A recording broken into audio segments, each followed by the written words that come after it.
There's a pattern running through the economy that almost no one notices. You won't hear about it in classrooms. Financial advisors don't bring it up. The media never touches it.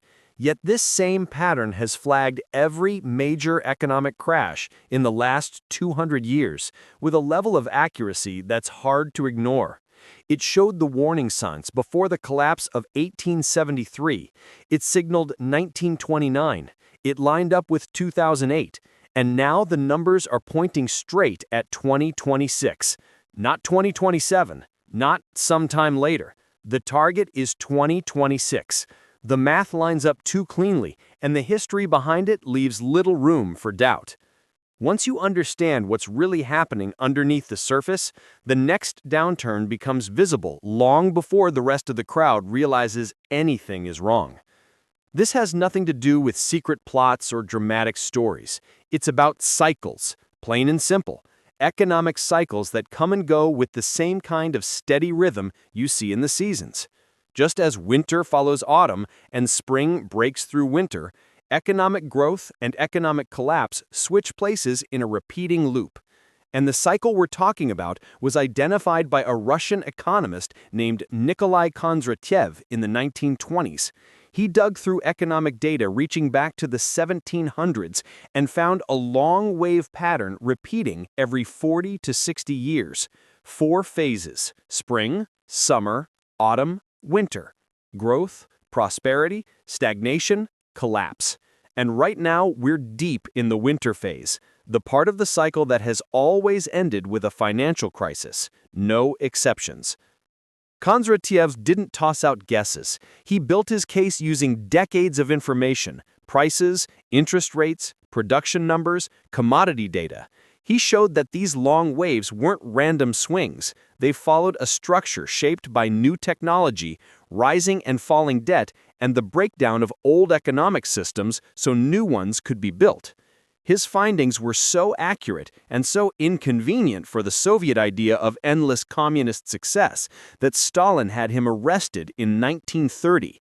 He died in a labor camp in 1938, but the cycle he uncovered kept proving itself long after. Here's how the pattern works. The Kondratyev wave opens with spring. This is the rebuilding period after a major crisis. Roads, factories, and industries get restored. New technologies start to form out of whatever survived the last collapse. Debt sits at low levels because most of the bad debt was wiped out earlier. Interest rates stay low. Prices move slowly. People feel cautious, but hope grows. That's what played out after World War II. The 1950s were the spring stage. America rebuilt itself. Suburbs spread out. The interstate highway system took shape. Television entered everyday life. The economy expanded, but inflation didn't run wild. Then summer arrives, the peak years. The technologies born in spring mature and spread into daily life.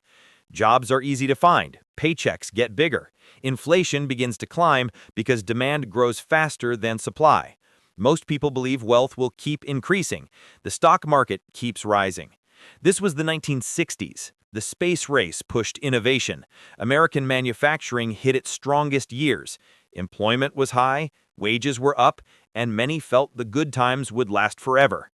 Beneath the calm surface, trouble keeps building, even if most people don't notice it at first. Debt piles up year after year. Prices rise faster than anyone expected. You can almost feel the next stage forming long before it shows itself in the data. After this comes autumn, a kind of long pause where things don't collapse yet, but the mood shifts. The top has already passed, even if no one wants to say it out loud. Growth slows down. Inflation turns from an irritation into a real threat.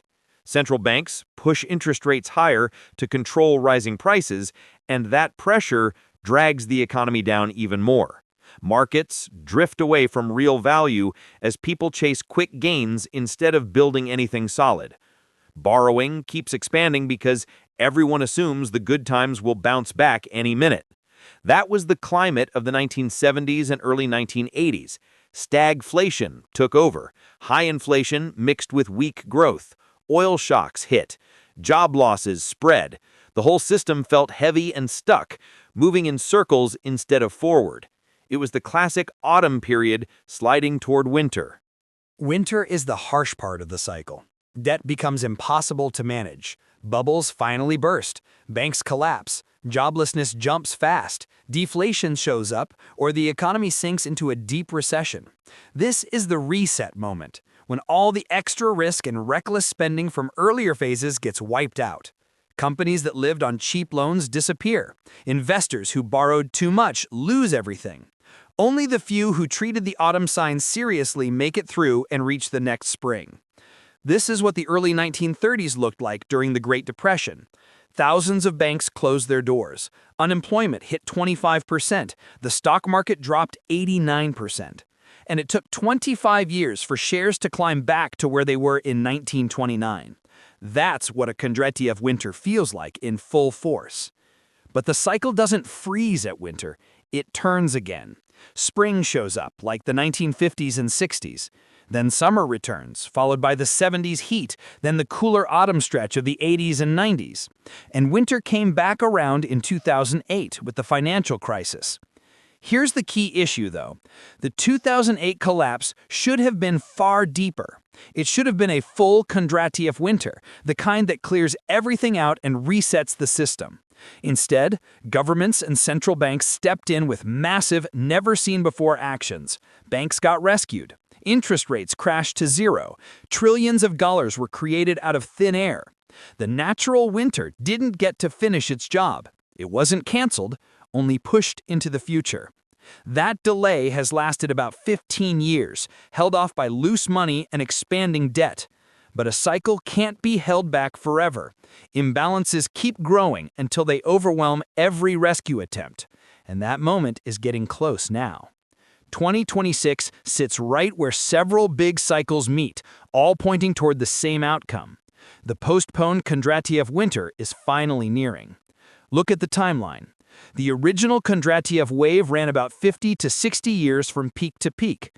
The last major peak, the shift from autumn to winter, hit in the late 1960s and early 1970s. Add that 50 to 60-year span, you land in the period from 2020 to 2030. That's the window we're in right now. When you look past the broad, long wave and break it into smaller phases, the picture gets sharper. The debt supercycle that sits on top of the Kondratiev wave points to a moment when debt hits a wall. It's the stage where an economy can't take on more borrowing without breaking something. That moment tends to show up every 70 to 80 years. The last clear case was in 1930 to 1940, during the Depression. If you add another 70 to 80 years, you land in the 2010 to 2020 range. We've already crossed that line, and the strain has been building, but this isn't the only pattern running in the background. There's also the generational cycle. It runs about 80 to 90 years, close to the length of a lifetime. Over that span, memory fades. The people who lived through the Great Depression, who understood how it formed and what it did, are no longer here. The generation running things now hasn't lived through a breakdown on that scale. They know it only from books or secondhand stories. That gap creates the mindset where old errors feel new again, and people repeat what previous generations already learned the hard way. The last peak of that generational crisis was from 1929 to 1933. Add 80 to 90 years, and you land between 2019 and 2023. The overlap is hard to ignore. These cycles don't move alone. When they line up, they amplify each other. A single cycle turning can cause trouble, but when several hit the same window, the effect grows much stronger. Right now, the long Kondratiev wave, the debt supercycle, and the generational cycle are all pointing to the same narrow stretch, 2022 to 2027. Inside that band, the point where stress is most likely to break the system is 2026.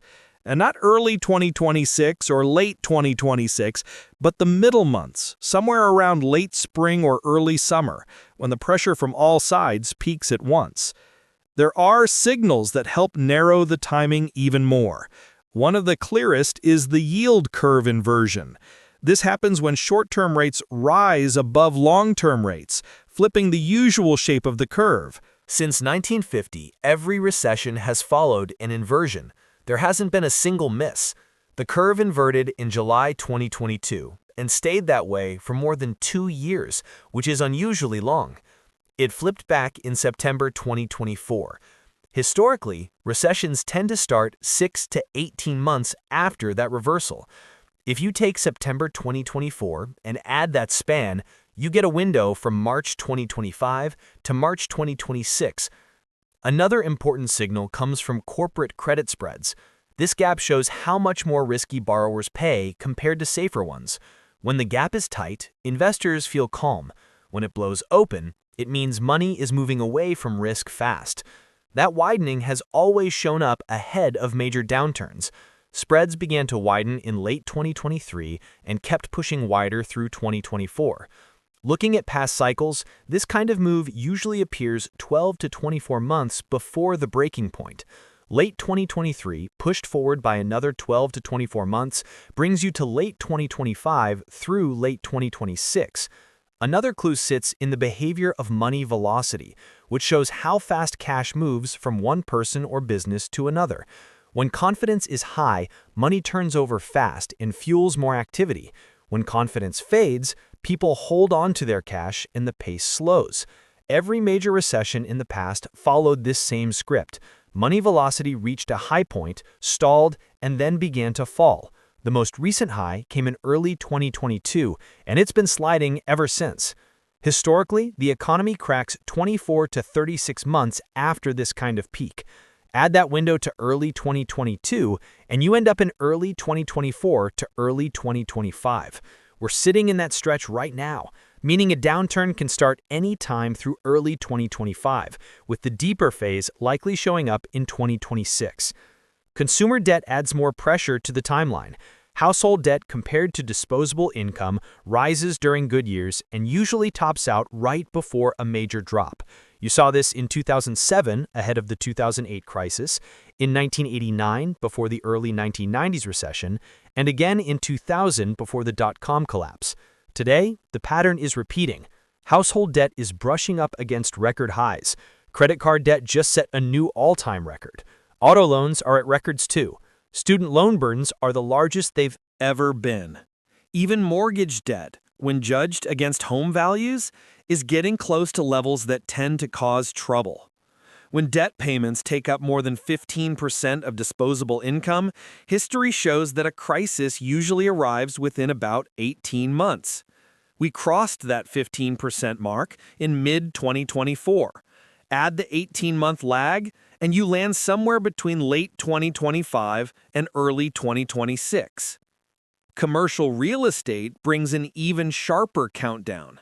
Roughly $1.5 trillion in loans tied to commercial properties must be refinanced between 2024 and 2027. The heaviest wave hits in 2025 and 2026. Most of these loans were made back when rates sat around 2 to 3%. Now they're being rolled over at 7 to 9%. The properties can't generate enough income to cover that jump. The result will be widespread defaults. Once commercial real estate defaults stack up, regional banks take the hit. When regional banks crack, credit markets lock up. And when credit locks up, the rest of the economy seizes. The steepest part of the refinancing cliff shows up in the first and second quarters of 2026, which gives the most precise window for the breaking point. Zooming out, you can see how the broader setup formed. The downturn that should have played out in 2008, what some analysts call the winter phase of the long cycle, was pushed aside. Instead of letting the system reset, policy responses inflated what became known as the everything bubble. Usually bubbles form in a single area. Real estate in 2008, tech stocks in 2000, the stock market in the 1920s, but the reaction after 2008 didn't limit itself to one corner. It pushed up nearly every major asset class at the same time. Stocks ran to record highs. Bonds followed. Real estate soared. Cryptocurrencies arrived and built their own bubble on top of all this. Even art and collectibles took off, with price tags that made little sense. The Federal Reserve pumped money into the system at levels nobody had seen before, and that flood lifted everything, not just one sector. That's what makes the current situation different and far harder to unwind. When every part of the market gets pumped up at the same time, there's no safe corner left when the air finally comes out. Back in 2008, people could still lean on bonds. In 2000, real estate held up. In 1929, bonds recovered after the first shock. But the next hit won't work like that. This time, everything inflated together, so everything will fall together. That's why the 2026 crisis could end up harsher than any earlier winter. Every asset class is tied to every other one, moving in the same direction, and we've never seen this level of connection before. The debt under this everything bubble is enormous. In 2023, global debt climbed to $37 trillion, about 340% of global GDP. That means the world owes more than 3 times what it earns in a year. For comparison, in 1933, during the worst point of the Great Depression, U.S. debt to GDP hit 260%. We passed that long ago. Large corporate debt in the United States alone is above $11 trillion. A big part of that pile is zombie debt, money lent to companies that can't pay down what they owe and can barely cover interest. They've stayed alive only because interest rates were pushed down for years. Now, rates are higher and staying there, and these weak companies will start dropping. When they go under, their lenders absorb the damage. When lenders take hits, lending tightens. Once credit dries up, even strong companies lose access to funding. That's how the chain reaction speeds up. Government debt is even more serious because the whole system rests on it. U.S. federal debt is at $36 trillion and climbing every year. Interest costs alone have already moved past $1.2 trillion annually. That's more than the country spends on defense, more than Medicare. Interest on old borrowing is now the biggest single item in the entire federal budget. This can't continue forever. Low rates made the load manageable, but rates aren't low anymore. The Federal Reserve pushed them from 0 to above 5% in just 18 months. That's the fastest jump since the early 1980s, and it's blowing up the government's interest bill. In 2 years, payments are expected to top $2 trillion a year. In 5 years, they could eat up 40% of all federal revenue. That number simply doesn't work. When government debt reaches this point, there are only 3 real paths: a default, which wrecks the currency and the government's trustworthiness; inflation, which wipes out the value of money and people's savings; or harsh spending cuts, which push the economy into recession and stir up unrest. None of these are good, but governments almost always pick inflation because it's the easiest to hide. They don't announce a default, they just push out more money, raise the money supply, let prices rise, and pay back what they owe with dollars that aren't worth as much. That pattern showed up in every past Kondraty winter. Waves of money printing followed by eventual deflation when the system collapses under its own pressure.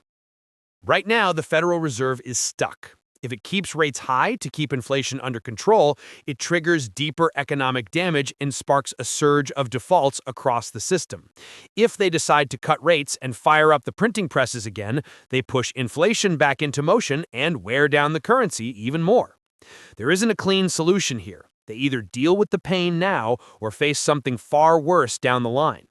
And if you look at how central banks have behaved across history, they almost always choose the option that postpones the damage. That delay usually turns a manageable problem into a disaster.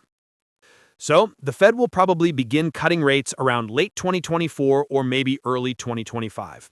That move will calm things for a bit, markets will jump, commentators will say the storm passed, people will swear the danger is gone. But that bounce will be the last inflated upswing before everything gives out. The final surge of fake growth before the long-delayed Kondraty winter finally shows up in 2026. Here's how the whole sequence tends to unfold if you look at past Kondraty winter cycles. The first stage is the break. Something snaps somewhere in the system. Maybe a big bank collapses. Maybe a government in Europe hits a debt wall. Maybe a major real estate implosion in China spills across global markets. Maybe a wave of corporate bankruptcies hits credit markets at the same time. The exact spark doesn't matter. What matters is that the pressure that built up for years finds a weak point. That weak point cracks. This early break usually shows up 6 to 12 months before the full blowout. On the timeline we're working with, that puts the first crack in late 2025 or the very start of 2026. And when it happens, officials will brush it off. They'll insist it's contained. They'll call it a special case or a temporary issue. They'll say the broader system is fine. They'll wave around numbers showing solid employment or stable growth. It's the same script they used in 2007 when the earliest subprime lenders went under.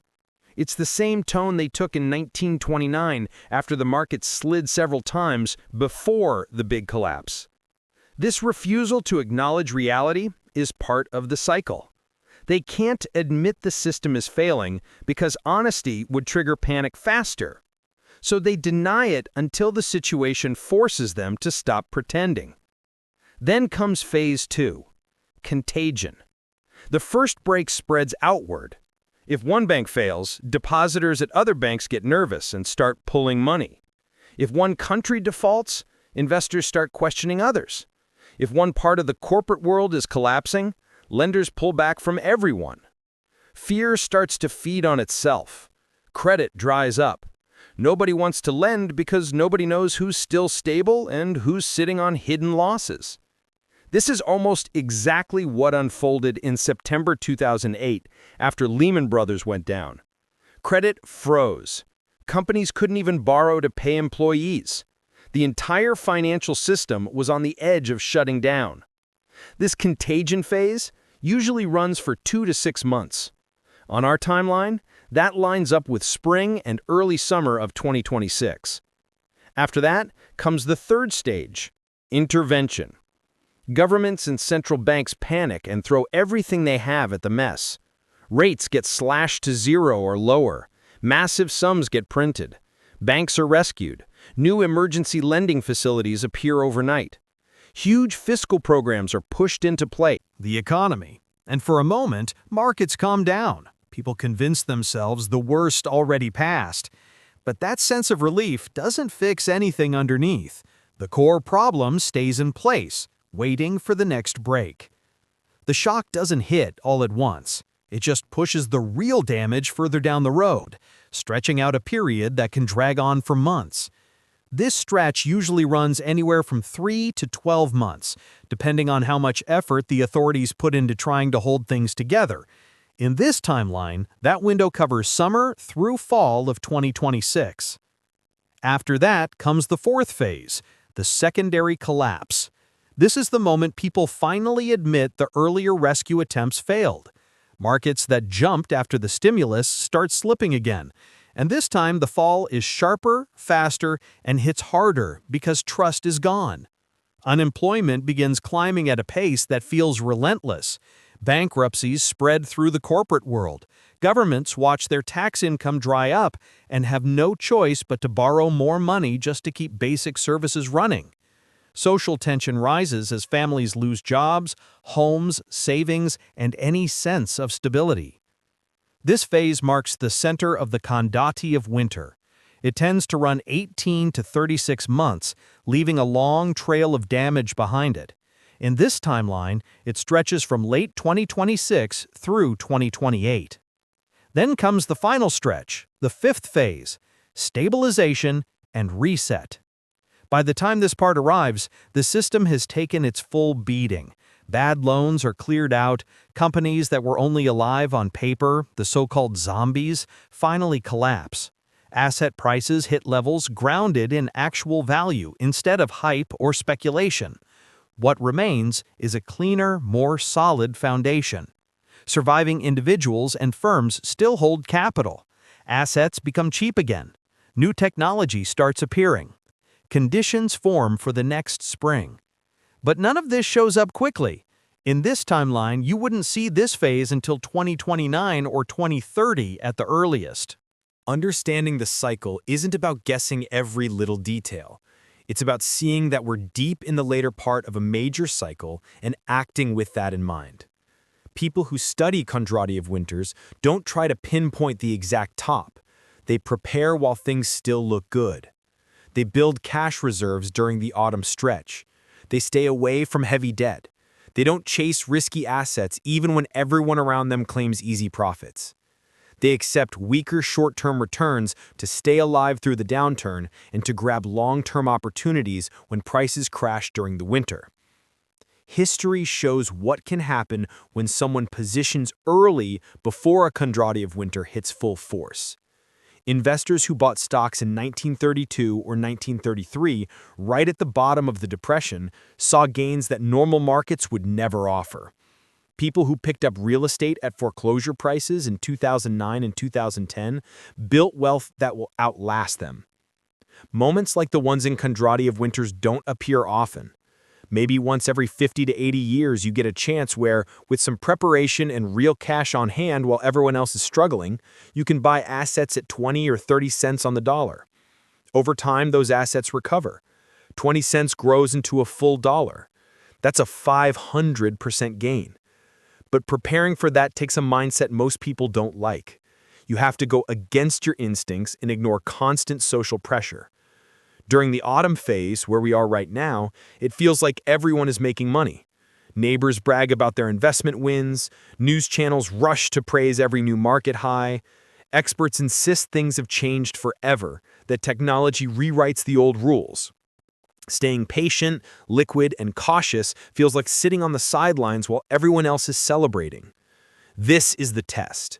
People who can step back from the urge to chase quick gains in autumn are usually the ones who get through winter and come out stronger in the next spring.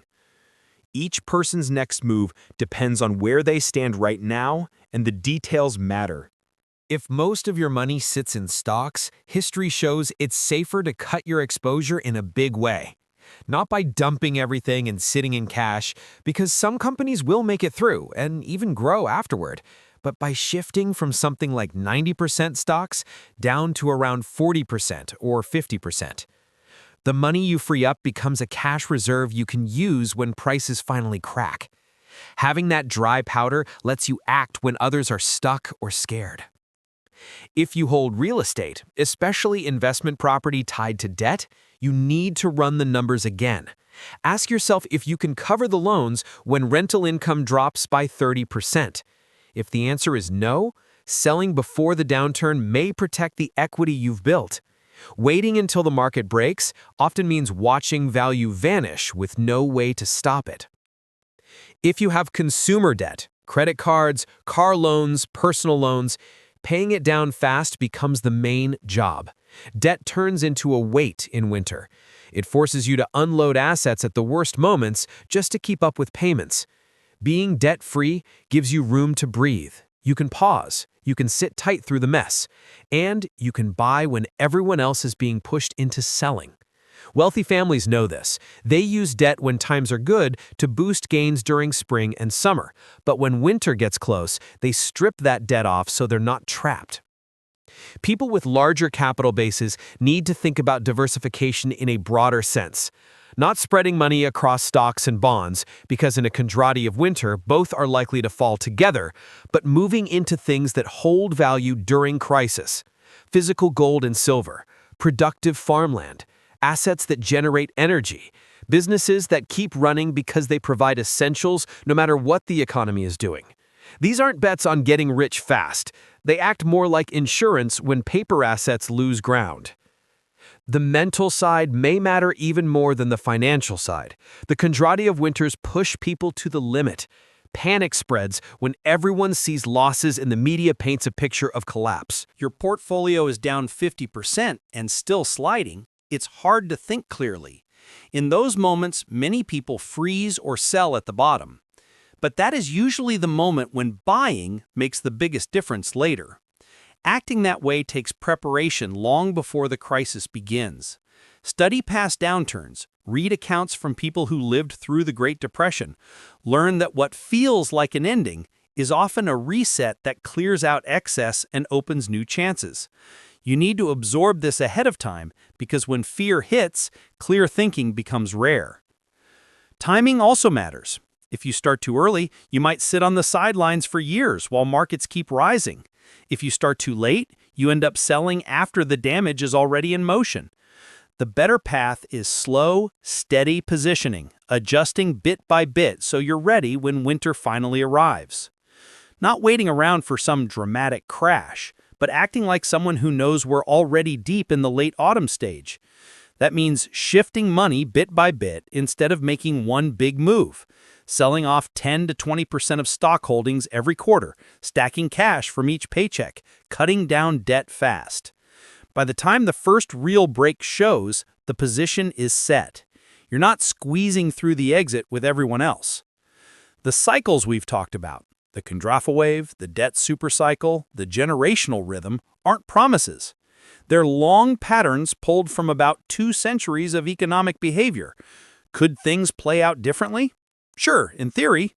Maybe technology gives a cushion. Maybe policy steps in at the right second. But it's a long shot because the engine behind these cycles isn't tech or government action, it's people. How they react, how they fear, how they borrow. And it's the math behind debt which eventually hits a wall no matter how clever the tools around it look. Tech shapes output and consumption. Policy changes the speed of reaction, but neither of them rewrites the basic loop. Boom, then strain, then collapse, then recovery. What makes the 2026 overlap hard to ignore is how visible the pressure has become. Commercial real estate defaults keep climbing. Banks are tightening reserves. Households have less saved. Credit card delinquencies keep rising. Corporate margins squeeze thinner each quarter. Any one of these alone would raise eyebrows. Together, they spell out a late-cycle economy, not falling apart yet, but giving off every warning it has. The yield curve inversion in September 2024 was the signal that the countdown started. From that point, history gives a window of about 6 to 18 months. That brings us right into spring 2026. Around the same time, the commercial real estate refinancing crunch hits its peak. Layer that with the psychological timing, roughly 80 years after 1945-46, nearly a century after 1929, and everything lines up in 2026. Add the long-delayed Kondrati winter, which should have arrived around 2008-2010, but got pushed out by a decade and a half of money printing. By 2025-2026, the debt load hits a level where servicing it becomes unrealistic, even with forced low rates. None of this is fortune-telling. It's recognition of a pattern that has repeated through every major crisis for 200 years. These cycles always move, winter to spring, spring to summer, summer to autumn, autumn back to winter. Over and over, long before anyone alive today was born. This era isn't an exception. This generation isn't outside the rule. The wheel keeps turning. And right now, as 2024 closes, we're watching that turn from autumn into winter happen in plain sight. When 2026 shows up and things start breaking, most people will say it came out of nowhere. They'll call it a black swan, something no one could have predicted. But it won't be that. It'll be exactly what the cycles pointed to, what the Kondrafa wave charted years ago, what the debt supercycle has been shouting about, what the generational cycle has been leading toward. The signals were there the whole time. The map was already drawn. The real issue wasn't the signals themselves, but whether people wanted to notice them. If you're watching this in late 2024 or early 2025, you still have a window. It's not a big one, but it's enough to move a few things around. Enough to adjust your portfolio, set aside extra cash, clear some debt, and get your head straight for what's ahead. By this time next year, the first crack will probably show. News outlets will shift their tone. You'll feel the tension in the headlines. By spring 2026, the contagion stage should be rolling. By summer, the authorities will be stepping in everywhere they can. When fall hits, the second wave of damage will be hard to ignore. That's the likely path if the cycles hold. And for about 200 years, those cycles have hit their marks more often than not. The crash isn't some force sent to ruin your life. It's part of the reset that clears out bad decisions, wipes away the extra weight, and sets the ground for a new period to grow. Every winter in the Kondolitia cycle has ended with a new spring. Every big breakdown has eventually led to a recovery that seemed impossible during the worst moments. So the question isn't whether the system makes it. It will. The question is whether you reach the other side with your capital intact and your head clear enough to spot the openings that always show up in the middle of the mess. That's what separates the people who walk out of winter in a stronger position from those who come out drained. The same hidden pattern that lined up with 1929 and again with 2008 is now pointing straight at 2026. The math isn't fuzzy, the history isn't vague. The warning signs are sitting in front of you right now. The only thing missing is a choice.